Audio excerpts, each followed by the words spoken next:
Lu tahu nggak dari mana duit kita repel perut kita tiap hari? Betul, dari kepala rumah tangga. Sorry, bukan yang itu.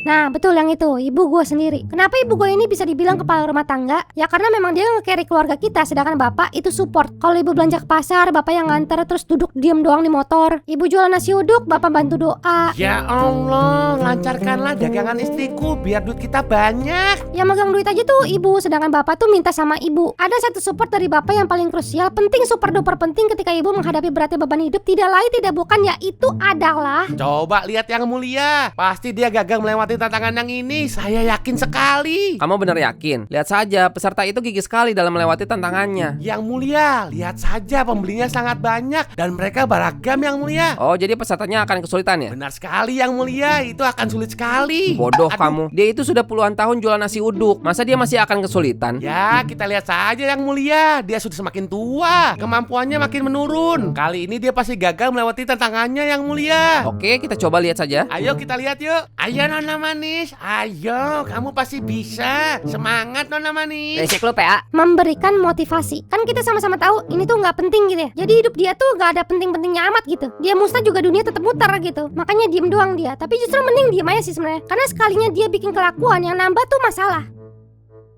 Ke warung dulu bentar ya. Mau buat apaan? Itu buat kembalian. Ya elah, emang kenapa sih? Biasa juga bapak tinggal ambil. Tapi duit laci kosong banget, buat kembalian ntar gak ada. Ya kan ntar juga ada yang beli lagi. Biasanya juga gitu. Kalau yang beli nanti duitnya pas, kalau duitnya gede gimana? Kemungkinannya kecil bu, kecil kayak upil. Kalau yang beli megangnya duit gede, dia mah gak beli sarapan, belinya breakfast.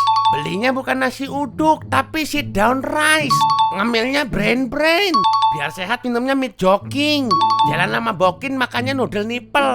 Enggak juga, orang kaya beneran mah gak mau dibohongin makanan translate. Ibu takut amat sih. Ibu gak percaya sama Allah. Rezeki udah diatur bu. Jangan nyepelehin janji Allah. Mending belajar lagi deh. Senjata itu lagi dipakai. Dan kalau agama udah dibawa-bawa, biasanya ibu udah gak ngelawan. Mungkin takut dikira penistaan agama. Padahal ujung-ujungnya yang direpotin gua lagi juga. Jadi 24.000. Nih bu, sebentar ya bu. Tuh lihat tuh, mau minta tukar duit tuh. Cara ada 150 nggak? Lah kirain buat kembalian. Sekalian ini buat modal besok lagi.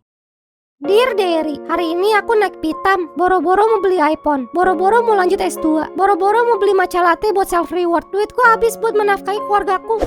Bro berpikir dia paham agama, ternyata dia cuma jadi hama. Tapi yang bikin gue mikir, kan gue udah gede nih ya kan. Benarkah gue hidup selama ini dari hasil keringat ibu gue doang? Benarkah bro ini cuma kutu di keluarga kami? Atau sebenarnya pernah kerja? Jawabannya pernah kerja, cuman cara kerjanya aja yang gak masuk di anal. Pelan-pelan aja Pak Supir. Alon-alon asal kelakon, gremet-gremet asal selamat. Alhamdulillah Rabbil Alamin, jazakallah khairan kasir. Thank you, gracias, yes, terima kasih. Amal jariah Bapak mudah-mudahan diganti sama Allah berlipat-lipat ganda, amin ya Rabbal Alamin. Kalian jangan gagal paham sama gue ya. Gue bukan gak senang dia ngelakuin hal kayak gini. Gue tuh cuman gak senang banget. Gak usah lu bilang dia ngerti agama deh. Kalau emang sekali lagi dia itu ngerti agama, ya dia cari kerja beneran tanda kutip garis bawah ditebelin. Bukan kerja yang dia ada-adain. Mungkin dia pikir ngasih anak bini makan tuh hukumnya sama kayak haji, bagi yang mampu saja.